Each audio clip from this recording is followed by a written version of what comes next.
Bonjour, voici une fonction définie par une intégrale. Vous avez ici donc la fonction grand F qui est définie sur 1 plus l'infini par grand F de x est égal à somme de x à exponentielle x f de t dt avec f de t c'est t sur ln t. Alors la première question, montrer que f est dérivable sur 1 plus l'infini et calculer f' de x. Donc vous prenez le temps de lire si vous voulez tout l'exercice et éventuellement même arrêter la vidéo pour le faire d'abord. Ça c'est pour les élèves qui préparent le baccalauréat sciences mathématiques marocaines bien sûr.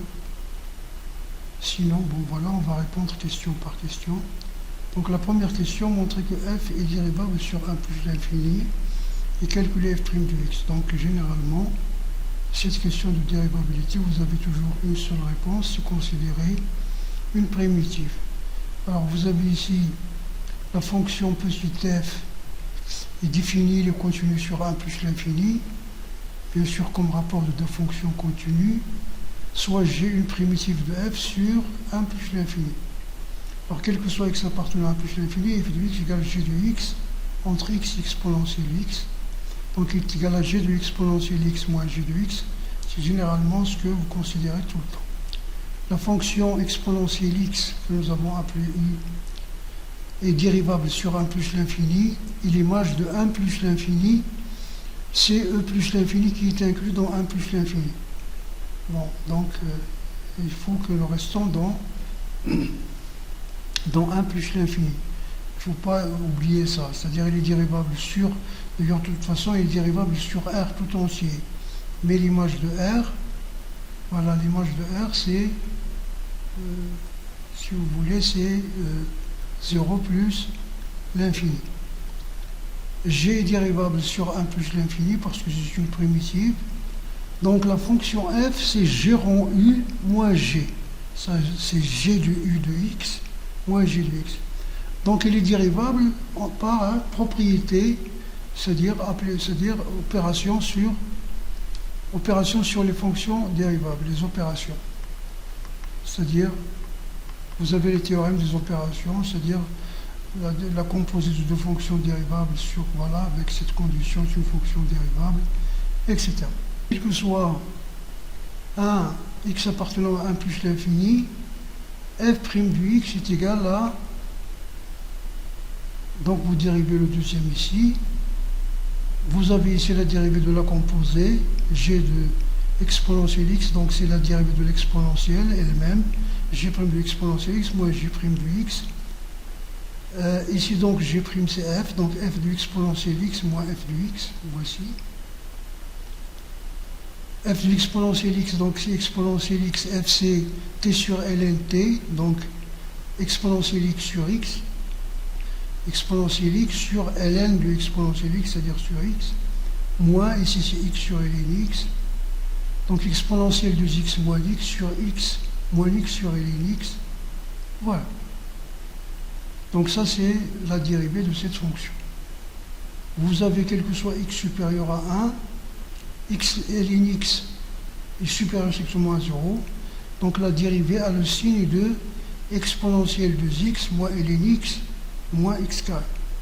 Et le signe de cette fonction-là, si vous voulez le chercher, c'est du travail, parce que vous devez donc la considérer comme une fonction, la dérivée, éventuellement chercher la dérivée seconde, etc. Et allez savoir, donc, d'ailleurs, il ne demande pas la question. Donc la deuxième question, deuxième A, montrer que quel que soit x appartenant à R exponentielle x est supérieur strictement à x, donc ça c'est une question classique. Pour tout x appartenant à l'infini, calculer l'intégrale, donc la somme de x à exponentielle x dt sur ln t. Voilà donc pour la 2A. Vous avez la fonction u, l'exponentielle, nous l'avons noté u dans la première question, est convexe sur R, si vous voulez faire avec la convexité, parce que sa dérivée seconde, bien sûr, est strictement positive. Donc la courbe CU, la courbe de l'exponentielle, est au-dessus de toutes ces tangentes, en particulier au-dessus de la tangente D au point de coordonnées 0, 1. La tangente D, donc vous avez, c'est la tangente y égale à x plus 1. Donc y est égal à x moins 0, u' de 0, c'est-à-dire l'exponentielle de 0, plus u de 0. Donc est égal donc à x moins 1 multiplié par 1, donc c'est x, u de 0 c'est 1, donc c'est x plus 1. Donc ça c'est la tangente. Ça veut dire que quel que soit x appartenant à R, exponentielle x est supérieur ou égal à x plus 1. Donc ici vous avez, s'il est supérieur à x plus 1, donc exponentielle x est supérieur à 1, donc il est supérieur strictement à x. Si vous voulez étudier la fonction comme vous avez l'habitude de faire, donc vous pouvez considérer une fonction, par exemple le cas de x est égal à exponentielle x moins x, il est dérivable sur R, k' de x est égal à exponentielle x moins 1, il s'annule en 0, vous voyez là, il s'annule en 0, donc il s'annule en 0, moins l'infini, donc plus l'infini. Ici il est négatif, il est positif, il est décroissante et puis croissante. Et l'image de 0 c'est 1. Vous n'avez même pas besoin de calculer les limites de k de x parce qu'il décroît jusqu'à 1, c'est-à-dire 1 est un minimum absolu, donc quel que soit x appartenant à R, exponentielle x moins x est supérieur ou égal à 1, c'est-à-dire supérieur strictement à 0. La question B, donc on va chercher, donc calculer cette intégrale. Donc vous avez l'intégrale, vous avez ici l'intégrale, donc la voilà, donc 1 sur dt sur t ln t. Donc voilà, si vous voulez donc ici décrocher le t, vous avez 1 sur t dt, c'est d de ln sur dt. Donc vous avez ici, donc ça c'est la dérivée, bon, nous écrivons-nous comme ça, sans écrire d de ln. Donc ln, la dérivée de ln sur ln, u' sur u, donc c'est une primitive visuelle. Donc c'est ln de valeur absolue de lnt entre x et exponentielle x. Donc c'est ln de exponentielle x moins ln de x. Ici vous avez ln de exponentielle x, c'est ln de, ça c'est x, donc ln de x moins ln de x. Vous pouvez donc, ici vous avez la différence de deux logarithmes, c'est le logarithme du rapport, c'est-à-dire ln de x sur ln x, si vous voulez le considérer comme ça, quel que soit t appartenant à 1 plus l'infini. Donc ici vous avez la primitive visuelle, donc si vous avez fait le changement de variable u égale à lnt, vous allez avoir du, c'est 1 sur t, 1 sur t dt, donc 1 sur t dt c'est du, et ça c'est 1 sur u. Lorsque t égale à x, vous avez ici ln x, lorsqu'il est égal donc de ln x à x, donc vous avez ln de u entre ln de x et x, donc c'est ln de x sur ln x, c'est la même chose si vous voulez faire le changement de variable.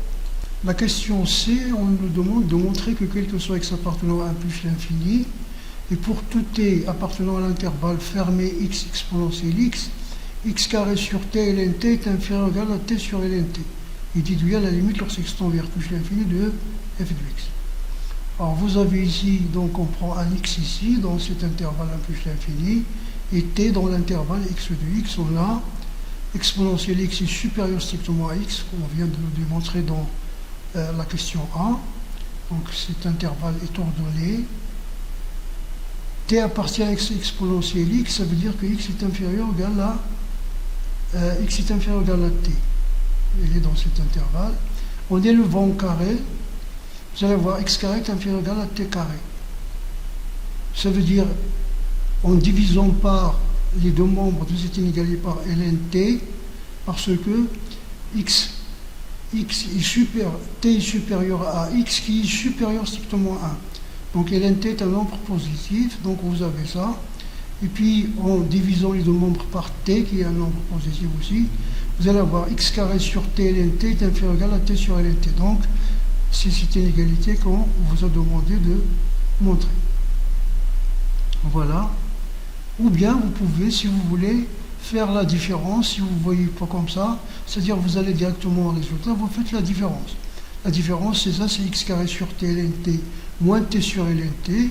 Vous faites le dénominateur commun en multipliant par t ici, donc vous allez avoir x carré moins t carré sur t ln t. Ici, c'est une identité remarquable. C'est x plus t sur t ln t, facteur de x moins t. Comme x est inférieur ou égal à t, donc vous avez donc x moins t négatif. Ce rapport-là est positif parce que ce sont des nombres positifs et t supérieur à 1. Donc vous avez le résultat, c'est-à-dire parce que généralement les encadrements ne sont pas visibles, tandis que la différence elle est à la portée de tout le monde. 1, vous avez donc cette inégalité, x inférieur ou égal à ux, donc nous allons avoir donc l'intégrale, x inférieur ou égal à x, c'est-à-dire que les bornes sont rangées, on ne va pas changer le sens de l'inégalité. Donc on va passer aux intégrales, voilà. Une fois ceci, donc x carré ne dépend pas de t, linéarité de l'intégrale, donc on fait sortir, est inférieur ou égal à f de x. Ça c'est f de x, donc, ça c'est f de x. Donc f de x est supérieur ou égal à x carré, et celui-là on l'a déjà calculé, x sur ln x, d'après la question 2. Alors vous avez x sur ln x tend vers plus l'infini, ça c'est une limite usuelle, parce que x croît plus vite que ln x. Et donc la limite de ln x sur ln x est égale à plus l'infini. C'est comme si vous faites un changement de variable. Et vous avez donc la limite, si vous multipliez par x carré qui est un nombre positif, strictement, qui tend vers plus l'infini, donc vous allez avoir plus l'infini. Donc vous avez cette fonction-là tend vers plus l'infini, donc grand F est supérieur à une fonction qui tend vers plus l'infini, donc elle-même tend vers plus l'infini. Les limites et l'ordre. La question suivante, montrer que x, quel que soit x appartenant à plus l'infini, il existe c de x, c'est-à-dire il existe un nombre dépendant de x, bien sûr parce qu'il est dans cet intervalle-là, il dépend de x. F de x est égal à exponentielle x moins x, c de x sur ln x. Alors si vous prenez x appartenant à e plus l'infini, on va prendre le théorème, la propriété de la moyenne. Il existe un réel positif tel que m est égal à 1 sur exponentielle x moins x, donc vous avez dans le cours 1 sur, donc ici l'intégrale, la moyenne mu par exemple est égale à 1 sur b moins a, somme, il existe donc donc a, b, f de t dt et dx dx. Vous avez là en général, il existe un nombre appartenant à l'image de cet intervalle. Voilà. Or, f est continu sur l'intervalle x de x d'après le TVI, donc il existe c de x appartenant à x de x tel que m est égal à f de c de x. Donc ça veut dire qu'il existe c de x appartenant tel que f de x, ça c'est f de x est égal à exponentielle x c de x sur ln c de x. Voilà, c indice x, donc j'appelle comme ça c de x. Montrer que c indice x est unique. Supposons qu'il existe un autre nombre d indice x dans cet intervalle tel que f de x est égal à ça. Donc on va avoir donc f de x est égal à f de c de x est égal à f de d de x, parce que ces deux nombres là sont les mêmes. Ça veut dire quel que soit t appartenant f' de t, et nous avons quel que soit x supérieur ou égal à e, parce que cette question c'est dans e plus l'infini, quel que soit t appartenant à cet intervalle, f' de t égale à t sur ln t dérivé est égal à ln t moins 1 sur ln t au carré, puisque t est supérieur à e, parce que t est supérieur à x et x est supérieur à e, donc ln t moins 1 est positif. Ça veut dire que f est continue, strictement croissante, elle est continue. Et strictement croissante, parce que cette dérivée est positive, sur x exponentielle x. Donc f est injective. Elle est continue strictement croissante, donc elle est injective. Ou si vous voulez, bijective, donc elle est injective. Elle est injective, ça veut dire donc fc de x, c indice x égale f de x, ça veut dire que c indice x est égal à d indice x. Par suite, c indice x, donc c indice x est unique. Est unique. On a fait par l'absurde. s'il existait deux, d'ailleurs c'est comme ça qu'on montre là, l'unicité, vous démontrez que, vous supposez qu'il existe deux objets, donc dont vous voulez montrer l'unicité, vous montrez qu'ils sont égaux. Donc de proche en proche, ayant qu'un seul. Très bien. La question 4a, montrer quel que soit x appartenant à plus l'infini, exponentielle x moins x est inférieur à la grand f de x est inférieur à la exponentielle 2x moins x exponentielle x sur ln x. Alors nous avons, quel que soit x appartenant, quel que soit x supérieur ou égal à e, c'est-à-dire appartenant à e plus l'infini, il existe un nombre dépendant de x, c'est indice x, tel que f de x est égal à exponentielle x moins x et de x sur ln x, c'est ce que nous venons de voir dans la question 3a. Très bien, donc ça c'est la question 3a. Donc 3a.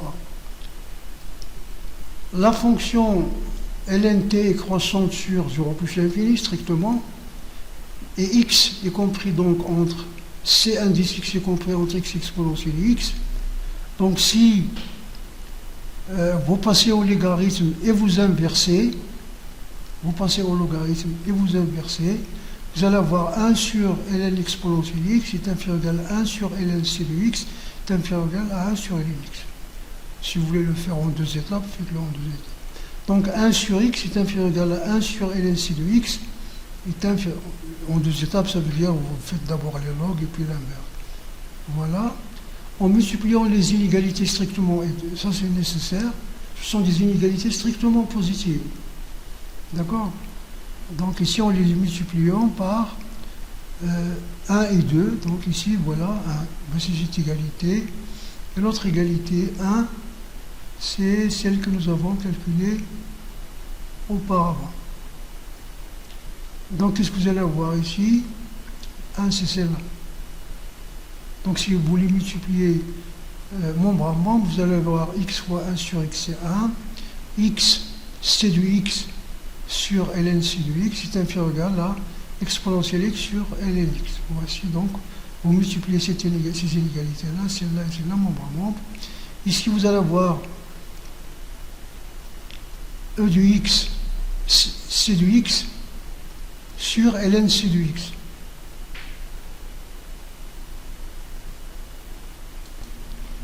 Là, ici, c'est e de x moins x par e de x moins 1.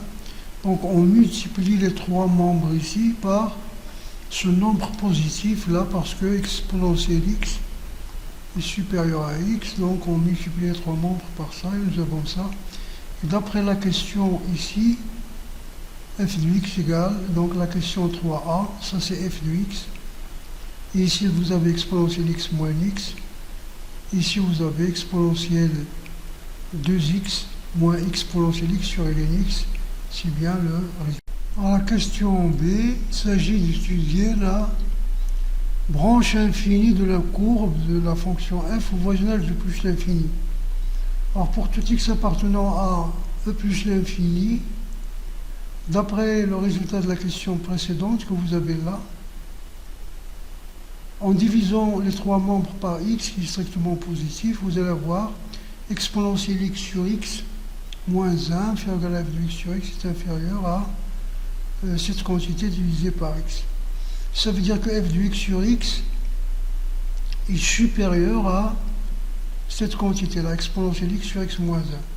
Vous avez limite, lorsqu'il se tend vers plus l'infini, de exponentielle x sur x égale à plus l'infini. Donc la limite de celui-là, ici, donc, si vous voulez, la limite de l'autre, la fonction tout entière, d'où limite x tend vers plus l'infini de exponentielle x sur x moins 1 égale à plus l'infini, c'est-à-dire la limite de f de x sur x est égale à plus l'infini. Pourquoi? Parce que f de x sur x est supérieure à une fonction qui tend vers plus l'infini, donc elle-même tend vers plus l'infini. La courbe admet donc au voisinage de plus l'infini une branche parabolique de direction l'axe des ordonnées, ou bien de direction asymptotique l'axe des ordonnées. La question 5a, il s'agit de montrer donc cette double inégalité. Ça vous nous rappelle le changement de variable que nous avons fait ici, là, le voici. Ce changement de variable là, c'est on a dit, pour calculer cette intégrale. Voilà, donc nous avons, d'après la question 2c, vous avez x carré t sur ln t est inférieur ou égal à t sur ln t. Donc ça, c'est la question que nous avons montrée. Si vous multipliez les deux membres par t, vous allez avoir t carré sur t ln t. Vous avez t compris entre x et e de x, ce sont des nombres positifs, ceci équivalent, donc au passage au carré, vous pouvez élever au carré les trois membres. D'où, donc, si vous dites, donc vous inversez, vous avez t carré exponentielle 2x, exponentielle 2x, voilà, ici. Nous avons x carré sur t ln t est inférieur ou égal à t carré sur ln t, d'après ce résultat-là. Or, t carré sur, si vous voulez, x carré, donc ça c'est t carré sur ln t. Et t carré est inférieur, donc si vous voulez là, c'est t carré sur t ln t, ce deuxième-là. Et nous avons t carré est inférieur à exponentielle 2x. Donc c'est exponentielle 2x sur t ln t. Et comme donc les bornes sont ordonnées, x est inférieur à exponentielle x, on passe aux intégrales. Et voici donc les trois membres. La linéarité, donc on fait sortir x carré exponentielle 2x. Ici c'est f de x, tel que nous a été proposé. Et là vous avez par le changement de variable u égale à ln t, donc du est égal à 1 sur t dt. Lorsque t égale à x, u égale à ln de x, et lorsque t égale à exponentielle x, u égale à x. Donc vous allez avoir x carré, ln de intégrale de ln de x à x, du sur u, inférieur ou égal à f de x, inférieur ou égal à exponentielle de x, somme de ln de x à x, du sur u. Le résultat. Déduire la limite en 1 plus de f de x. Donc nous avons là la limite.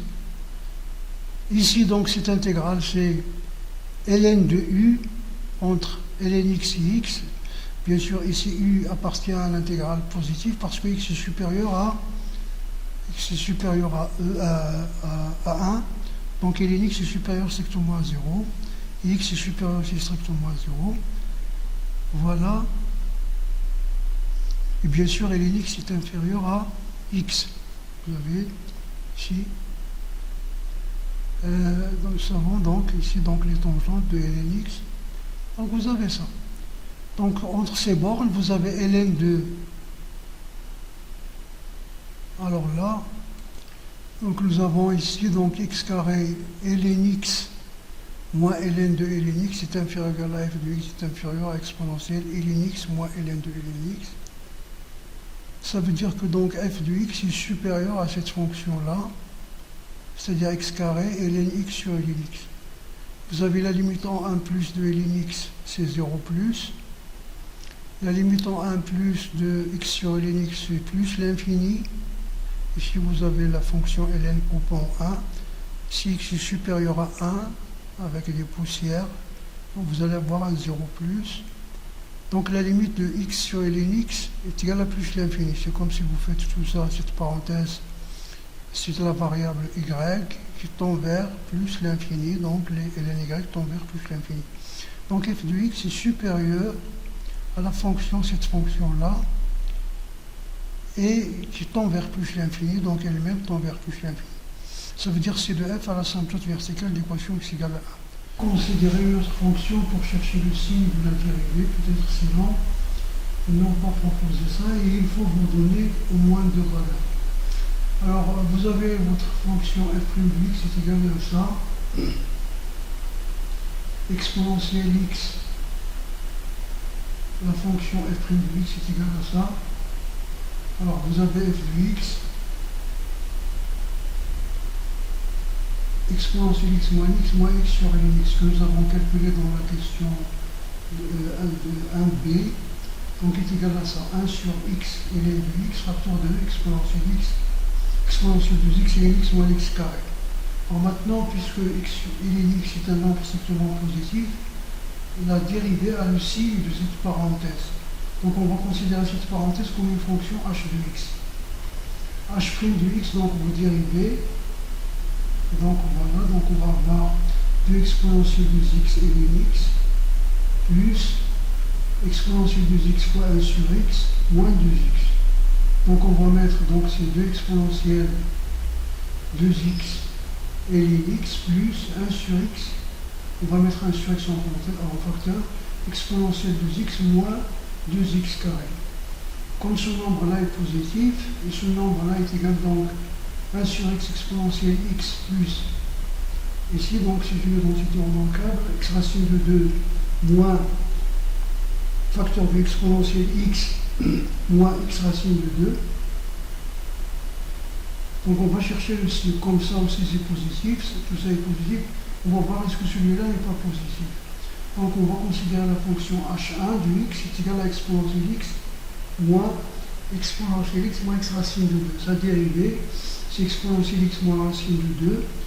Nous avons, puisque x est supérieur à 1, l'exponentielle est croissante, donc e de x est supérieur à e, qui est supérieur à la racine de 2.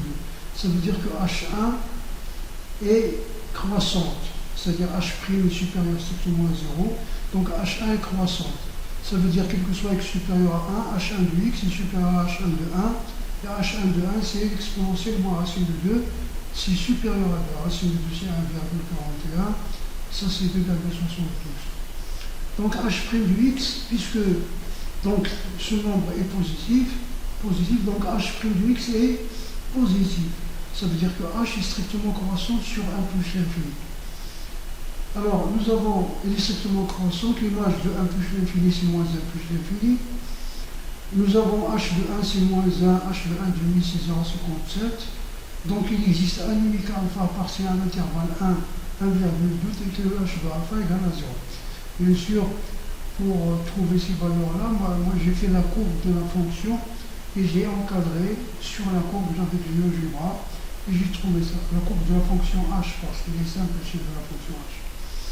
Donc nous avons trouvé le signe de h de x, c'est-à-dire négatif sur, positif sur l'intervalle alpha plus l'infini et négatif sur 1 alpha, donc c'est le signe f n'est pas dérivable en 1, nous avons ça.